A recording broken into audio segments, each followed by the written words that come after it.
Hey everybody, this is Joshua with the Tendonitis Expert, and this video is about wrist tendonitis basics. So let's start with the basic question of what is wrist tendonitis. Technically, wrist tendonitis is when you have inflammation and irritation of a wrist tendon. By wrist tendon, I mean a tendon that crosses the wrist. So if you go in to see a doctor and you get a wrist tendonitis diagnosis, technically it should only be because you have inflammation of a tendon. However, realistically, if you walk into a doctor's office and you have complaints of anything in between here and here, whether it's a tight, painful tendon, whether it's tight and or painful muscles, maybe cracking at the wrist, maybe some hand pain, maybe a spot of pain somewhere, you're going to get a diagnosis of wrist tendinitis. It's kind of a catch-all phrase for any problem between here and here, as long as it's not something obvious like a break or a fracture or a torn ligament, something like that. So let's clear that out for just a moment. And let's move on a little bit to what exactly is wrist tendinitis. Because it's neat and all to know that you have pain, but you already know that. But if you want to get rid of wrist tendinitis, then there's some things you need to know. And that is, what is tendinitis really?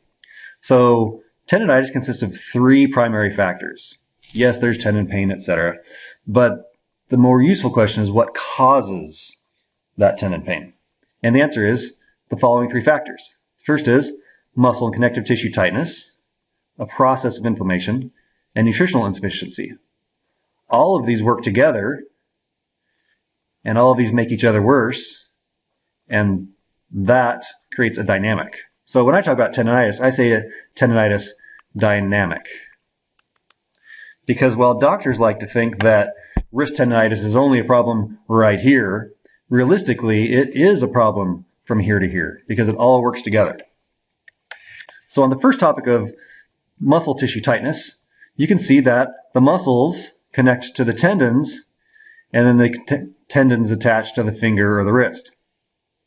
And when the muscle is tight, it's pulling its connection that way. So you can imagine how it compresses the wrist.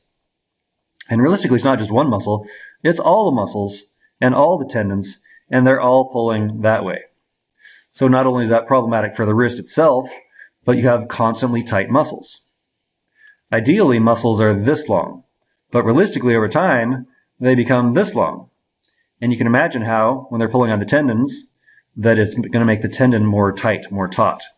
And that 24/7 tightness on a tendon, that's going to hurt.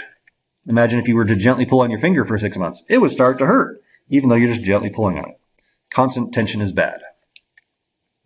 And then when muscles get tight and they stay tight, connective tissue shrink wraps. So then you're literally stuck at that. You can't relax to the normal length because you're stuck inside the connective tissue. And then there's a process of inflammation. Inflammation releases chemicals which enhance your sensitivity to pain. So floating through the tissue, you now have chemical which enhances your sensitivity to pain. That makes things hurt more. And what happens when you hurt more? Your brain goes, hey, there's a problem. We better tighten up the muscles to guard and protect. That's just the way it works. And nutritional insufficiency. Tight muscles eat up nutrition. The inflammation process eats up nutrition. Your muscles constantly working eats up nutrition. When you are out of nutrition, then your muscles can't relax to where they should. Again, it's another factor of why you're now stuck, short and tight and painful. So that's why most usual treatment methods fail to fix wrist tendonitis.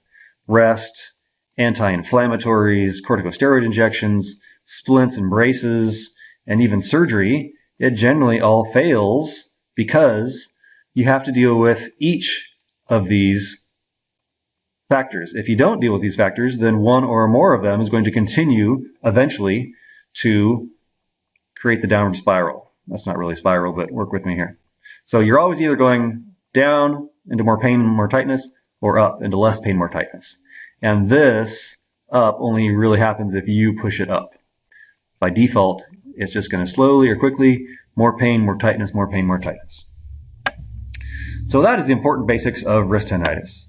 If you'd like to find out more about wrist tendinitis, visit my website, tendonitisexpert.com, and find the appropriate page.